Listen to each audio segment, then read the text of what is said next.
Hi, listeners. This is a quick thank you for listening and for your ongoing support. If you're enjoying the program, please consider clicking the follow or subscribe button if you haven't done so already. It really helps us out.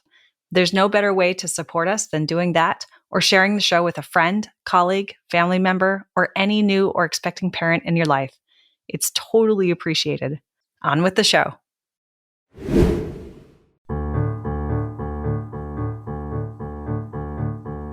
Hi, I'm Sarah Trott, and welcome to the Fourth Trimester Podcast. I'm a new mama, and this podcast is all about postpartum care for the first few months following birth, the time period also known as the fourth trimester. My postpartum doula, Esther Gallagher, is my co-host. She's a mother, grandmother, perinatal educator, birth and postpartum care provider. Fourth trimester care, our topic, is about the practical, emotional, and social support parents and baby require. And importantly, it helps set the tone for the continuing journey of parenting. Hi, I'm Sarah Trott, and welcome back to the Fourth Trimester Podcast. Today's episode is a special one for multiple reasons. One is that we're participating in an event called Podcastathon, which is the world's largest podcast charity initiative, bringing together podcasters globally to raise awareness for charitable causes. And by leveraging technology and storytelling and community engagement, the hope with this effort is to inspire millions of listeners to care, to act, and to make a difference, one podcast at a time. And you can learn more about this initiative at podcastathon.org. The charity we are shining a spotlight on today is Postpartum Support International, or PSI. If you're a regular listener on my program, you know that we love this organization and we reference PSI and its resources fairly frequently, especially the phone numbers for resources for getting in touch with someone when you need to talk. Another reason this is a special episode is that we are featuring PSI's founder, Jane Honikman. And she's joining us today to talk about what every parent, partner, and grandparent should know for a healthy postpartum. And by the way, postpartum is forever, as the book title implies. And I'm going to introduce Jane in a little more depth here for you. So Jane Honikman is a pioneer in maternal mental health advocacy. She was inspired by her own experiences as a new mother in the 1970s, and she co-founded PEP, which is Postpartum Education for Parents, to create a community of support for families. Her work has led to groundbreaking research, international collaborations, and the establishment of networks that continue to help parents worldwide. She authored the book Postpartum is Forever: Social Support from Conception Through Grandparenthood. And through her writing and her speaking and leadership, including co-founding the Postpartum Action Institute, Jane remains dedicated to improving emotional well-being during the transition to parenthood. So welcome to the program, Jane. Thanks for having me, Sarah. So good to see you again. An honor. Thank you so much. Yeah, I love that you've been a guest on our program before. So we'll link to your previous episodes in our show notes for this episode for listeners who want to go back and listen to all of that goodness. Since we're really shining the big spotlight on PSI, would you mind helping describe Postpartum Support International and the work that they do? That's a big order. And because it's become so enormous since the days when I started it, I actually went to the website to emphasize what they want to emphasize as they describe themselves these days, since I'm not involved. And I think the most significant aspect of what I did start and got going and is prominent on their website is the language, which is the universal message that you're not alone, that you're not to blame, and everything's going to be okay. You need to get help, get support. That's the essence of what I started. And the other was, of course, that it's a network and it's about linkage and connecting people to resources, but mostly to other people. So that's what PSI was when I started it and is today. And I'm extremely proud. I feel like a great grandma when I see all that they accomplish. It's just tremendous. I mean, you're an absolute legend in the space, and you've helped pioneer a lot of the support structures and some of the ideas around postpartum for healthy families that exist today. And I think it's really neat to see how the network has grown and evolved over the years. And of course, you mentioned that, you are a parent yourself, and we're going to talk about grandparents a little bit more. But I would love to invite you to share more about you and your background and your inspiration for creating Postpartum Support International. Just like so many other people in the world, it's a personal experience that catapults you into another space. I mean, I didn't set out to do anything other than fulfill my childhood goal was to be married, have babies, and have a family, and have a stable family experience like I had been brought up in. And then it didn't turn out quite so easy for me. In the 60s, after I met my husband-to-be, we discovered that I was pregnant, and we gave that first baby up for adoption. So that's the story, that's the background that most people are not necessarily keyed into. I'm very public about it, but it was shameful when all of this happened to me. And remember, the 1960s. It's a very long time ago. It's a very different era, but just like so many other issues, nothing's really changed that much.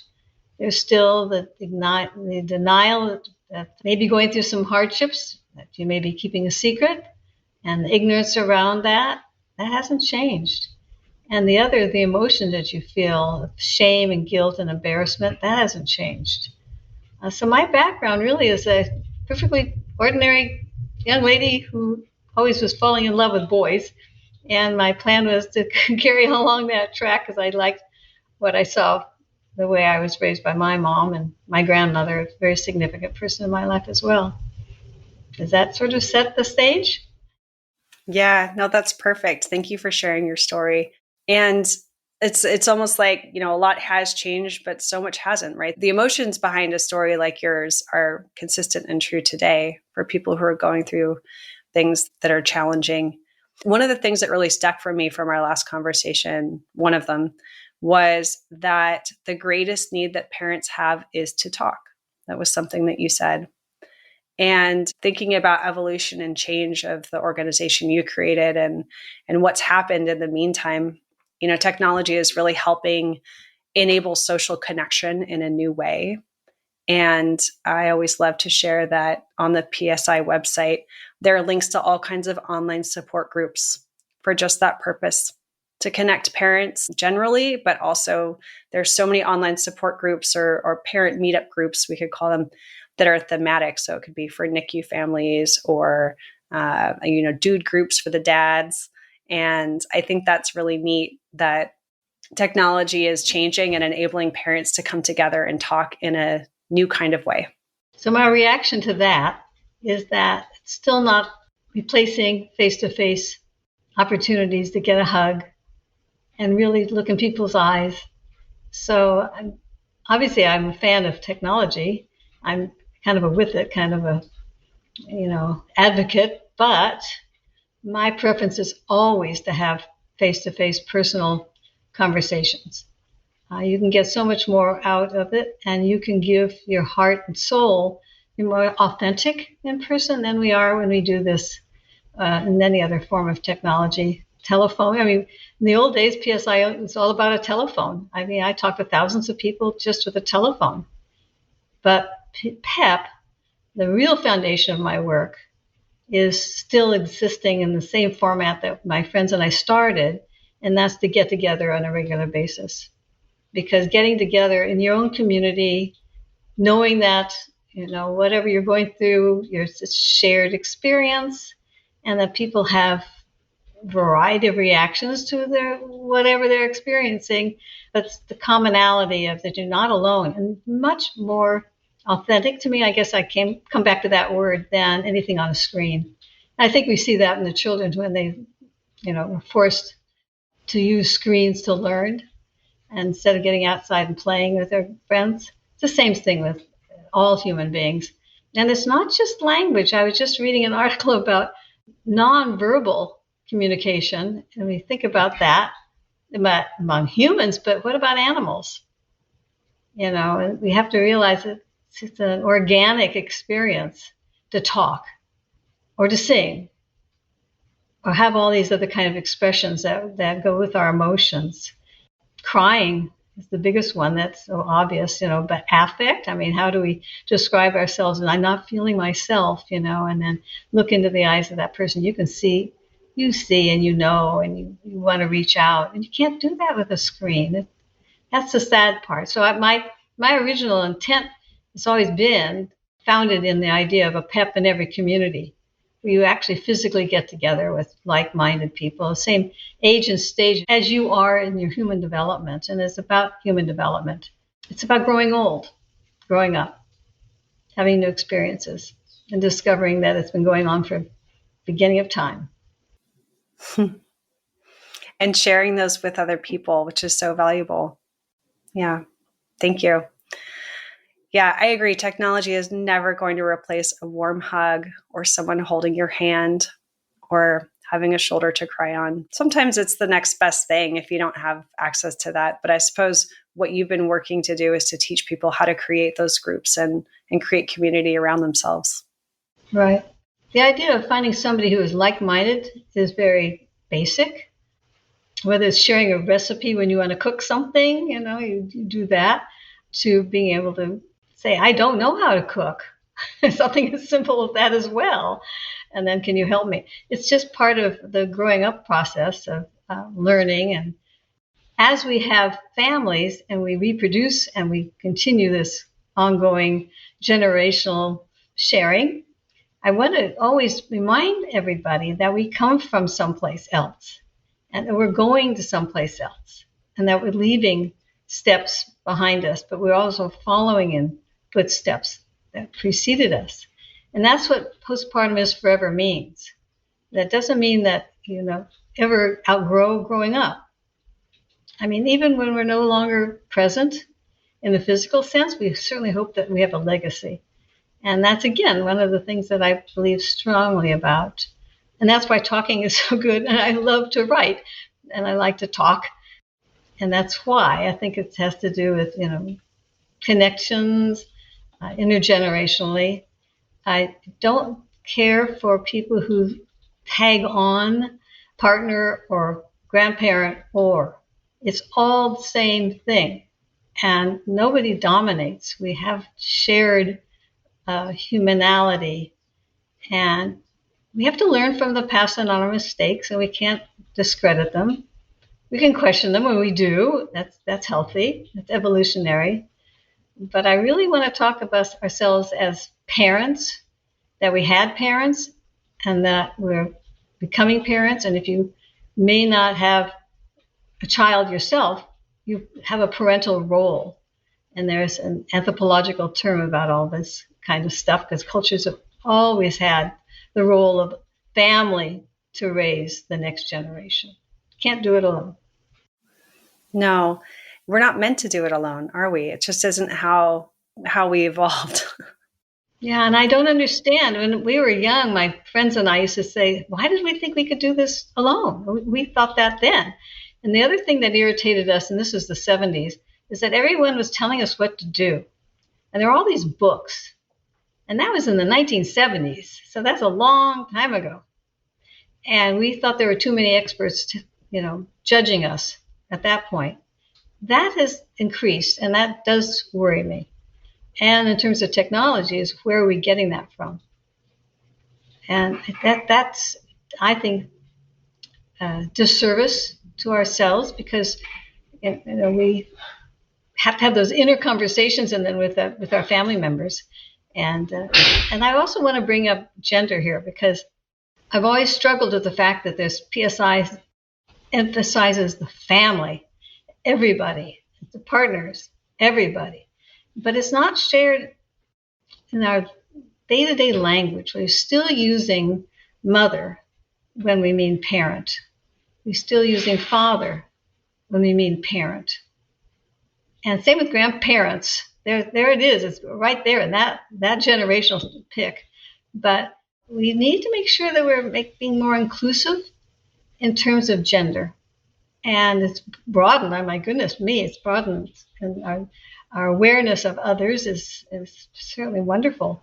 But I think I still struggle with the fact that we think that we are the only ones who've had a bad time, or we are the only ones who suffered like that. Everybody has emotions. Everybody has the same experiences. There are no gender differences in emotion. None. Everybody shares that equally. So we know, and that's based on research, not just my own opinion. But I think we sometimes forget that. Yeah. Dads, partners, other people in the family are going to have a lot of feelings. It's change. Welcoming a new person, a new baby into a family, into a home is going to cause a ripple effect on everybody involved. And it's going to create the need for integration and identity shifts for a lot of the people in that new baby's life. I've had conversations with people talking about sometimes the frustration that dads feel around suddenly being like they might perceive that they're somewhat secondary in their partner's eyes now that baby has arrived, right? And we know that partners and others can experience postpartum anxiety and depression as well. And so do grandparents. That's the point. So do aunts and uncles and the cousins, everybody. And so what can we do? What do we really want to do? We met golden rule, do unto others, but also have a happy time and all of these little cliches that we really want to have everybody be well and healthy and happy, right? Sounds so simple. So we need to explore that in terms of the dynamics from which we came. And we tend to be reluctant to dig up the dirt, as the expression is. But I'm a big believer in genealogy. I happen to love knowing my roots. I love knowing why I am who I am and when, and all of these kinds of things. And I encourage other people to bring that up. Because you know what? Sometimes that neutralizes dysfunction or family trauma. If you can start talking, well, what do we know about our past? Where did we come from? Because we all came from somewhere. And it does no one group, no one language, culture, ethnicity, nobody has it was worse for me than anybody else story. It's just not true. It's a struggle to be alive. And I have to think always back to of course, I was raised by a grandmother. We were very, very close. And she was an immigrant at an age 8. And I remember asking her very simple questions. Grandma, how did you go to the bathroom? Where did you go to the bathroom? I was a child. I wanted to know these questions. It's this fundamental thing that we need to ask. Were you on a boat? How did you come here? It's to me, it's fascinating. And I love these conversations when people share with me, oh, I just discovered this and I had no idea. And just to make it clear, there's a paper trail on everybody. We can always find our roots. It's very exciting to do that. And it helps diffuse a lot of kind of anger that can, boil up and, well, so-and-so hadn't done such and such at that time, I wouldn't be who I am, blah, blah, blah. Okay, that's just as an individual. But then you happen to partner up with somebody, it's marriage or just living with them. There's 1 + 1 = 2, and maybe you're going to be a, altogether kind of couple. But generally speaking, you bring the baggage from that other family into your family, and now you're creating your next family. So how do you do that? And that's why we need to emphasize intergenerational postpartum support. Because once you have reproduced, and then you watch your loved one reproduce, you remember, and you're triggered. And we don't talk about that. We don't. And what we do know from the research in terms of who's at risk for depression and anxiety, mental illness, is that it runs in families. And we know, we don't understand it completely, but we do know what we do know, but we don't talk enough about that. And I believe in prevention. So I like to use the word peripartum, perinatal, anything that includes pregnancy, because we call it the 9 months of, assuming it's all full term, window of opportunity. This is the chance. This is the chance to learn about where did I come from? How was it from my parents? Most of you hear people say, well, I'm not going to do it like they did it. You end up eating your words usually because, it's not that simple. But this is the time to reflect and understand and ask the questions, how was I raised? And why was I raised there? Why did we move so many times? I hated it, This was so disruptive for me, and I don't want that for my children. I want, those are the dreams and the wishes of upcoming next generation, right? But I think pregnancy is not fully embraced as opportunity. Think about only conception, go to term, push this baby out, and then it all happens. No, it's an opportunity to really talk. There's a new emphasis. I've met a gentleman who's been doing this even longer than I have, who believes in bringing father into pregnancy. And I'd not heard this opportunity expressed as well as articulated by this man who I had become friendly with. And it really makes us all pause to think, what is the role during pregnancy of the father? And as women, what do? We have to examine what is our relationship to ourselves and what's the relationship to the provider of the sperm. He's an equal. Is he? So we really need to examine that. And we have to embrace the idea that we need to understand the father's medical history. Does anybody ever ask him to fill out a form saying his past history, the blood type?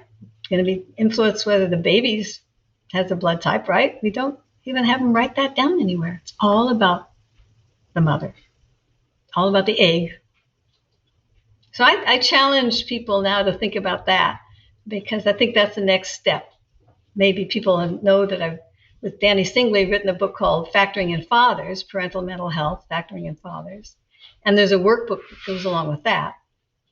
And my dream is that every couple who go in, as a family even, maybe we can get the grandparents to do this too, but there's a workbook that follows the father issue factors to address one of the most significant things that women don't understand at all. I raise my hand and say, I didn't know this until I learned it from Danny Singley.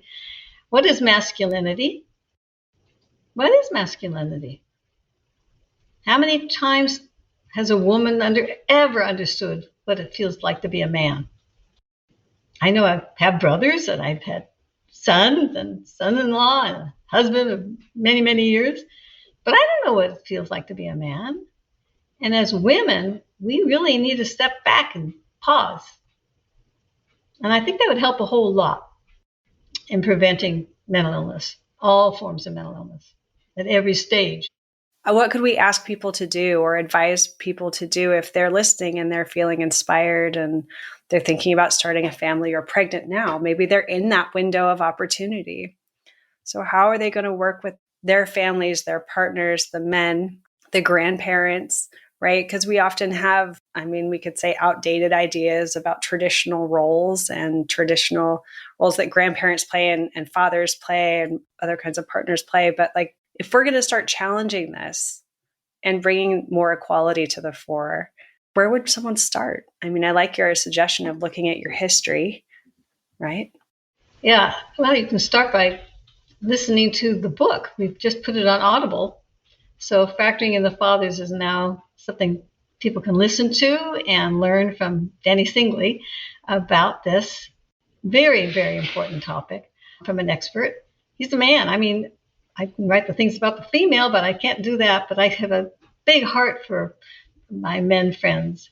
And that's where you start as women. And we have to start that. We have to start that conversation. How does it feel like to, they can't know what it feels like to have the baby moving inside of us.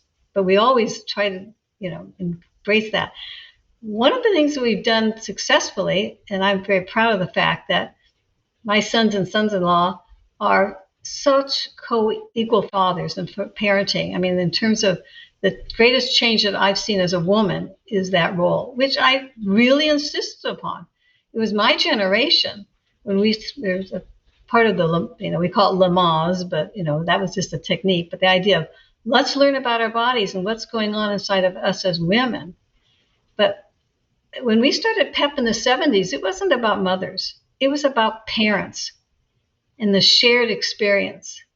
And it's the language here that's really, really important to embrace.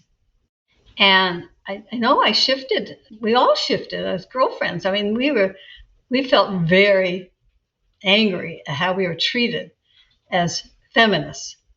during the 50s and the 60s. And then we altered that by all these incredible things that have happened to women and improvements and such. And we always think, well, of course, we haven't gone far enough. And that's true. I agree. But we mustn't, at the same time, do anything to diminish the importance of men and boys. And if you have a son or have any inkling that you're living with somebody who's not, built the way we are, genitalia-wise, we need to understand what this is all about. And of course, there's, again, the mixture of genders, it's all mixed up. It's fluid. It comes and it goes. And we have this feeling or that feeling. I mean, I was surrounded by boys. I played with them, primarily with little boys growing up. They called me a tomboy because I like to do the same things that boys did. But I also played with the girls, and I had dolls, and I played all of that too. So it was very, very comfortable. And then we go into our roles. And you're right, there's still the old-fashioned traditional role playing. Well, we need to talk about that. And then the book that Danny's written and articulated, and now you can listen to it and you can fill out the workbook. I think getting the workbook distributed, I think it should be given out to every pregnant couple. And in the book, we have the American Association of Pregnancy, is it American Pregnancy Association, but they have a wonderful long questionnaire about what's happening for the man to fill out. I've never seen it actually in practice. I don't know about that. But how will we change this? How will we? I challenge everybody to consider, how do we bring fathers into pregnancy? Right, beyond just driving to the appointments. Exactly. And thinking they're only there to support the woman. Who's supporting him? And there's a lot of depression in the men. And that's pointed out in the book. Yeah. It's also kind of a nice time to be able to level set around expectations for after the baby comes too, right? It's about roles and like, well, my dad didn't change diapers, so I'm not going to, or whatever it may be. So having those conversations during pregnancy, really helpful. Yeah. And that's what in our book is to challenge those. And they're very clearly delineated in the chapter on roles and masculinity. What does it mean? And there's a lot of women who do not want to do it either. It's just, and then in terms of grandparents' expectations of next generation, you want to know what it feels like? You can only live it. It's like saying you can't prepare for birth. You don't know what it's going to feel like to be a parent. You certainly can't know what it's going to be like to be a grandparent. When you're told that you're going to be a grandparent, until you get old enough to have that happen. And I mean, average ages, many of us won't have grandchildren. Many of my peers are not having that role. But that doesn't diminish the fact that they were raised by grandparents and how they were influenced. And then there's the important role of you're always an aunt or a niece or a surrogate. You can always be there and help for other people. It's wonderful what we can do intergenerationally. There's so much love to go around. It's so healthy, and it protects us from illness. It absolutely, all the research says the same thing.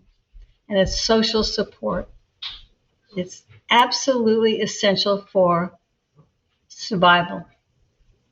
And so I think we should do more of it. Yeah, agreed. Parenting doesn't come with a manual, but what if it came with a co-pilot?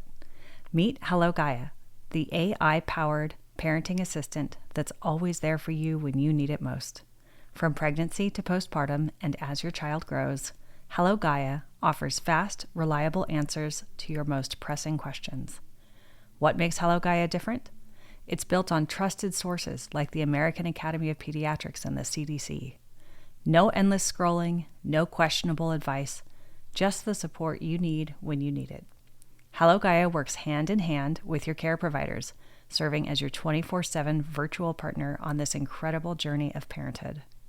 Endorsed by leading perinatal professionals, Hello Gaia is here to empower you, guide you, and remind you that you're never alone. Ready to parent with confidence? Say hello to Hello Gaia, your parenting co-pilot. Go to hellogaia.ai, that's HELLOGAIA.ai, AI for your free account today. Hello Gaia. Always here, always trusted. Talk more about preventing illness with intergenerational support. The most important thing is to ask the questions of, is there mental illness, physical illness, any kind of other traumas, migrations, famine? All of these things need to be explored. And there's a tremendous amount of research in this field. And it's anthropologically, grounded in all cultures. We know that we have rites and we have rituals in culture. Now, why do you think we have those? Why did they come about? Because humanity needed it. They needed to figure this out. They did not know and understand birth or death. They didn't know about the next day. That was interesting to discover. Until people learned about mathematics, they didn't understand what the next day meant. And so that's why there's religion and there's beliefs and spirits and the otherness, because people just didn't know. And there's a lot of fear, what am I going to eat? I mean, that's pretty basic, fundamentals of life. But in terms of prevention, we can do a whole lot more by knowing ourselves. And you can only know yourself by knowing the people who raised you and the people who came before you. The whole field in terms of science is epigenetics, because we know we pass down our past through our genes, and genes retain and remember. And that's why the phrase, it's not your fault, you're not to blame, it's true. You can blame your ancestors because they're gone, right? But we're on their shoulders, and we are who we are because of whatever's happened to them. So just take the time to learn your history and to ask the questions while people can still answer them. Very important. I just recently dug up some genealogy about my father side of the family. Luckily, genealogists in the family, and they've asked the right questions, and they wrote it down, and they wrote letters, and they put it in notebooks. Sometimes they just sit there, and this is an example. I had not read this particular letter that my father wrote to one of his brothers. And in the letter, he's describing my brothers, and he's describing himself. And my father passed away a very long time ago. And we weren't particularly close because I was a girl. He didn't know what to do with me. He only had brothers. He only had sons. And then, whoops, here's Jane. And so it's very important to dig around. Where are those letters? Where are those pictures? Who was that? Ask these questions. Find out. When I've traveled and talked to other people and they learn what I do, sometimes somebody will say, well, I always wondered what happened to Aunt Susie. She just disappeared. And they discovered that she was in an institution for the rest of her life. And it would happen around the birth of the baby. So we need to know these things. And then we can talk about it, destigmatize it. And this is a wonderful thing. You don't have to argue about this past. I mean, this is a fact. They came over in this particular way at this particular date. Hey, that's kind of neutral. That's kind of, but why did they leave that place? And what happened when they got here? And how did people changed their names. They started dividing up property. They had wars. We had all sorts of things happening, right? You need to know this. And that's prevention. I think it's rather simple.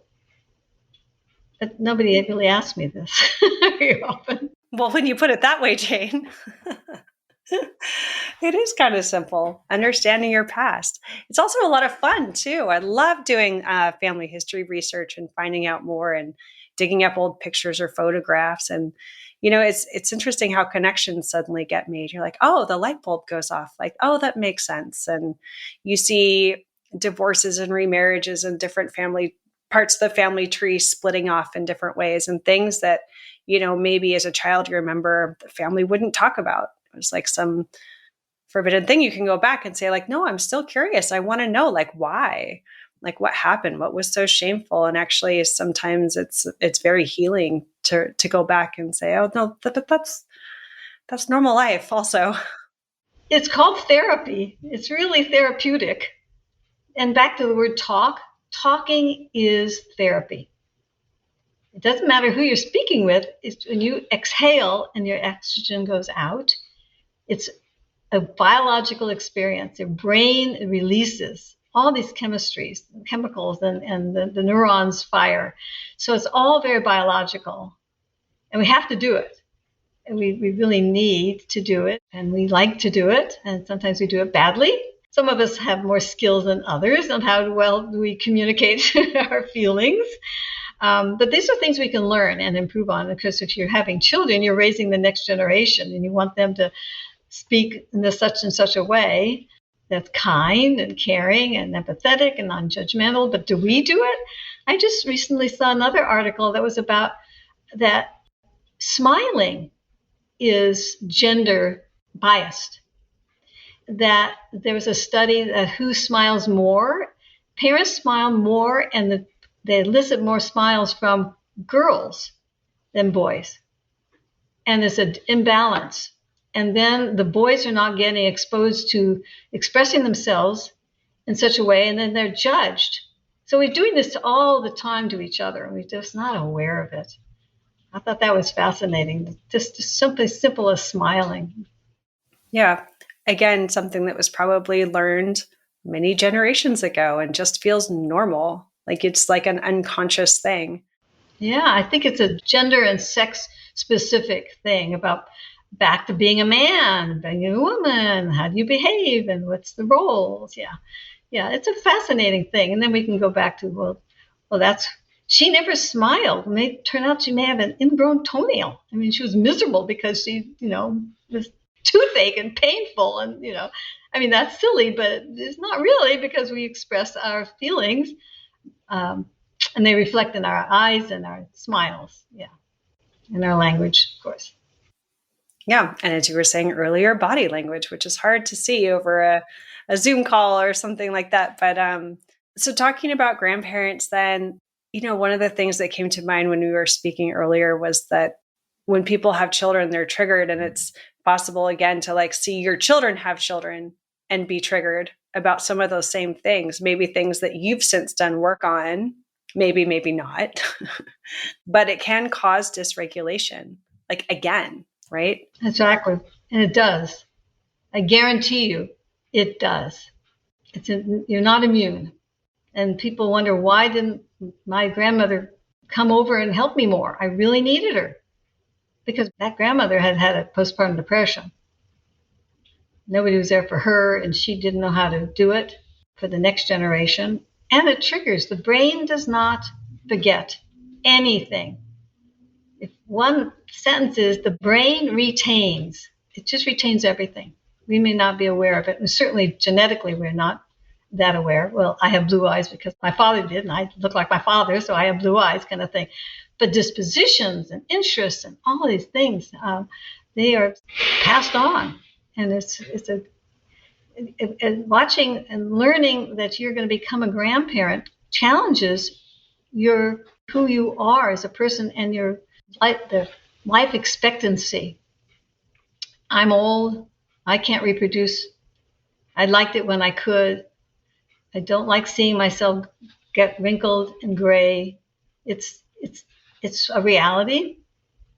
My mother was my role model, and she taught me about not being in a hurry. You need to slow down, Jane. Take a nap. You don't have to do it all at once. You're going to live a long time. And I try to pass that on to anybody who will listen to me. Slow down. You move too fast. You got to make the moment last. And you can do that so much better than we do when we're young. And it's not particular to any one generation, not better or worse now or then. But we do need to pause and breathe slower, slow it down, and know you've got a long life. And so I project myself as becoming 100 years old, because I thought my mother was going to get to 100. And I was really annoyed with her, and she didn't quite get to 91. But she set that example. And we can all do the same thing. Slow down. You move too fast. Take that. Jane, you just need to. And the other thing that she used to get so annoyed with, you're giving them too many options. Just tell them that's what's for dinner. That's another example of this is how it is. Yeah, and we learn that from living long enough to have the joy and the opportunity to be with older people. Trust me, we're nice people, older people. Yeah, and it comes from interaction and having it feel normal to have different generations interacting on a regular basis, right? Yeah, recently gave a talk about grandparenthood to a group of grandparents or older people. And one of the comments was, I used to get invited and see my family every birthday. I was at every birthday party, and now they don't call me anymore. They don't celebrate the kids' birthdays. They've all grown up. And that's so sad to see the loneliness and the isolation for people who are no longer connected to their children and their grandchildren. Or the worst of all of this is alienation. To see my girlfriends being told they could never see their grandchildren, do you know what kind of pain that is? And it's very common. And I hope every listener will pause and think about that. How are you treating your grandparents and your parents? Because it's going to come back to you. And nobody deserves to be told, I'll never let you see my children again. That's such a horrible thing to do to another human being. And it's a trauma. And I dedicate my book to my girlfriend who was told that. And she died not knowing anything about her grandchildren. It's just heartbreaking. And of course, the children are the lesser for it. They'll never know what a wonderful woman she was. So it's another part of the message. Yeah, well, those children will need to be doing their own research and work into understanding who she was, as we were talking about earlier, right? They'll have to start from zero, start from scratch and say, well, what paper trail exists that will tell me who she was, because they'll grow up and have their own questions. Exactly right. Yeah, exactly right. Yeah, that is a trauma for sure. Well, what else do you want to share about the role of aging and grandparents and support for all generations? I think that you already hit it with the word support. It's just that simple. And another word I love and we don't use enough is friendship. The friends that we have. And we go out and hopefully you can do something social. It's social support and it's activating your neurons every time you do that. But you need to set time aside to do it. So the example for me is that when my girlfriends and I started PEP so long ago, we have maintained that same concept to meet regularly. And we've aged together and grown old and shared together. And we still do it. If you ever come to my house in my neighborhood, and you'd see that on Tuesday morning we have breakfast together. And it's not a closed group. It's open and welcoming, and people come and go, and they don't come every time, but they stop by and have a cup of whatever, and we just laugh and care about each other. And silliest things like, well, who do you use for a plumber? I mean, there's some pragmatic kinds of things, but who do you ask? Well, you ask your girlfriends and your couple friends and the guy friends, and definitely not gender specific. We definitely need to have friends, and we need to have friends of different ages. And I particularly love the work I do and continue to do because I get to meet all the young people. And it was so much fun for me. I think others of us like the same thing. And hopefully it transpires back and forth. And grandchildren have the advantage, and then don't see my children very often anymore because they're so busy. And that's the advantage of having these devices called, phones and texting, learning how to do all the technology to stay in touch. That's really been very, very nice. And just by the way, the research shows that grandparents are very tech savvy, and that we love it. And our first grandchildren were born at a time when we didn't have any of this, and they lived halfway around the world.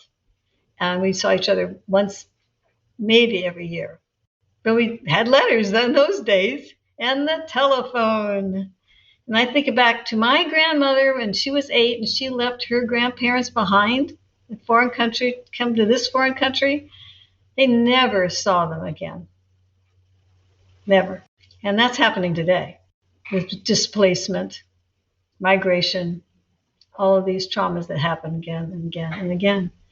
But somehow we soldier on, keep going, and that another ethic of positive moving forward. My mother was not a big believer in looking backwards. She thought it was silly that I was so interested in all the genealogy, but she was pragmatic, and I know where she got it from. The generation of her parents, when they came from Europe during war. I mean, you have to move on. How do you do this? Somehow we keep doing it. And then we have another generation. We hope they'll be living in peace and harmony. But friendship really is fundamental, and the partnering of generations is fundamental to human development. Yeah. And I appreciate that you talk about how it's very open and it's not gendered, and you're inviting people in to create connection. And it's the opposite of isolation. It's exactly right. No man is an island. No one stands alone. We all need each other. And is there anything else that you want to speak to specific to fatherhood and partners? Well, embrace it and speak up and say what you're feeling. I want to point out something that I've witnessed in my field that is still too pink. There are too many females ruling the field. And an example was at a conference I attended once. I went up to one of the few men there. I said, how's it going? Are you having a good time? Are you meeting people? And his response was, well, I was having this conversation with meeting somebody new, and then another woman walked by, and she turned away from me, turned her back on me to speak with that other woman instead of continuing or embracing him. And I thought, wow, we do that. That's not okay. Not okay at all. There should be equal numbers of males and females in the room having conversations around parenthood. Exclamation mark. And then it should be, and where are the grandparents? And then you get all these wonderful stories. Right, because there's a lot of experience that comes with that, life experience and education over the years. Yeah. Yeah. And shared trauma. And would you say the same is true for, you talked about more diversity for the topic of parenthood, but does that extend into birth and postpartum specific topics as well? Absolutely. Again, my generation of the husbands, when they knew they were becoming fathers, we made them come to childbirth education classes. Okay, it's like, huh? What are you talking about? We made them hold the babies and diaper the babies. That's my generation. We started that. Okay, and we've been very successful in seeing that change. It's weird anymore to see the man pushing the stroller, and we don't go up to him and say something like, just a few years ago, people would say, oh, aren't you wonderful? You're babysitting. Well, he's my baby. I'm not sitting him. He's my baby too. So we've come a long way. We just need to do that more genuinely. And it definitely starts with conversation of, even should we become parents? There are people who are saying, and this is why some of my friends are not having grandchildren, because their children are saying, I don't want to. We don't want to. We don't like the world that they'd be brought into. And I think, what a shame, what a sad state of affairs. How are we going to make it a better world if we're not here to do that? So we do need to, carry on from what we've inherited and make it a better world.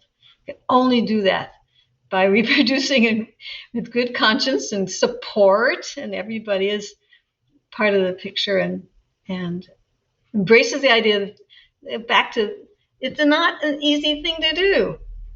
And there are more unknowns than there are knowns. You have no idea what you're getting into.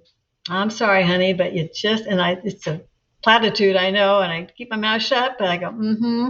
Oh, by the way, the number one rule for grandparents is to keep your mouth shut. Still, is that true? Absolutely. And so may it be for you when it's your turn. I'm listening, Jane. Yeah, we didn't like being told what to do. And I know my kids didn't like being told what to do. I'm still, suffer the consequences. But now that I can say, just you wait when you're a parent, and now they all are. And so it's really been fun to have that journey. And then, learning to keep your mouth shut. Unfortunately, a lot of the alienation issues are because my friends did not know when to do that. And when they're told don't meddle, you have to not meddle. It kills you because you know you did it right. You did fine. And the kid came out okay. Well, maybe not so much, and now it's coming back to roost. But yeah, it's all about conversation and talking and learning and sharing and discovering you're not alone. Yeah. Yeah. Yep. New generations are going to have their own ideas about how to evolve and make things better for themselves and their children. And it may be different from what I think or other people think. Oh, one last word. Please don't make judgments. Judging is poison. Do not judge others. It's not the way you're going to do it, but you shouldn't judge them as being done that way. It's really hard because you really do think that you know better, especially as you age. I'm so wise now. I can't tell you how wonderful it feels to be older and wiser. I love this, And I can say what I want to say. People can laugh in my face or, whatever, turn on the heel. But generally speaking, yeah, elders know. They've lived longer. They've witnessed it. They've watched it. They suffered it. We should respect that and don't judge. It goes both ways. Yeah, it sounds like the trick is to know when to listen and also to know to tap into that wisdom. Like ask your elders, get involved with them, have those conversations, develop friendships with people who are older than you. And different from you, very different from you. Yeah. Whether it's an ethnicity, racial, cultural, whatever it may be, ask and learn from each other. Don't judge and be open and honest and authentic. I like the word authentic the best. Be your real self. Yeah. Jane, is there any final word or thought that you want to leave us with? Go forth and multiply? I don't know. But embrace each other with a smile and continue on. We're doing so much better than we think we are. And the world is a better place, actually. People think that it's not, but some of us can say, no, it was hard then. Listen to me, because I remember. Embrace each other. Try to be in person and be together and care. Yeah, come and see me anytime. I'd love to have visitors. If I meet you at another event or something, please come up to me and let's hug. And then just remember, I probably won't remember your name. I've never been good at names, so I'm not going to say it's happened because I've gotten older. But it's true that, you really may recognize it, but you don't recognize somebody. Don't judge me for that. Yeah, no judgment at all in any direction for any of us. And I love that message as well. Jane, it's been such a pleasure to speak with you. If people do want to reach out to you and get in touch, I know it's not in person, but is there a way for them to find you online and connect with you? Oh, absolutely. I'm Jane at janehonikman.com. And you can find me and you can go Google me and whatever me. I never did manage the other social medias very well, but I have a Facebook account and I post things there and very prideful. I keep deciding, do I really post a picture of the dog my granddaughter just got? Or is that, I think that's too much. So you're probably not going to see that. Friendships mean a lot to me, and I find all opportunities to embrace people a gift, an absolute gift, and I feel very blessed. So thank you, Sarah, so much for this opportunity. It's really special. Thank you so much for being a returning guest on the show. Thank you for your friendship, Jane. And again, thank you for all the amazing work you've done to help create more friendship and connection on this planet. And again, spotlight on Postpartum Support International for this episode and all the great work that you have done and your amazing legacy. With that, I want to say thank you again, and we'll see you next time. Thank you, Sarah. Bye, everybody. You can subscribe to this podcast in order to hear more from us. Thank you for listening, everyone, and I hope you'll join us next time on the Fourth Trimester. The theme music on this podcast was created by Sean Trott. Hear more at soundcloud.com/Sean Trott. Special thanks to my true loves, my husband Ben, daughter Penelope, and baby girl Evelyn. Don't forget to share the Fourth Trimester podcast with any new and expecting parents. I'm Sarah Trott. Goodbye for now.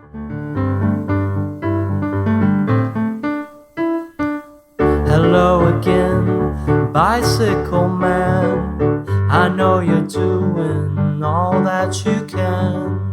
I wrote the song, simple and true. I wrote the song, I'll sing a song for you.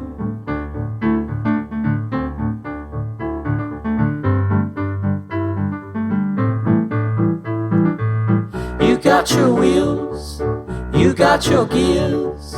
You ride around town without any fear. You got your pedals, you got your brakes. You always wear your helmet for safety's sake.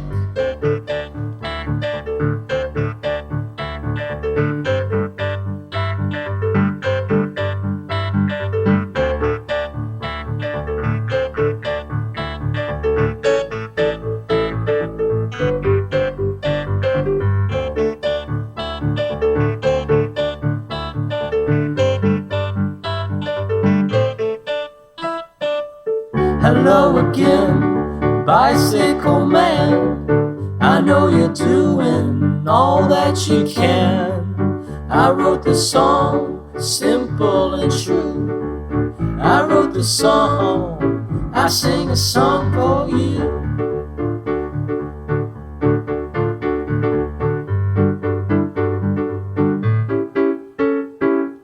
Hello again, bicycle man.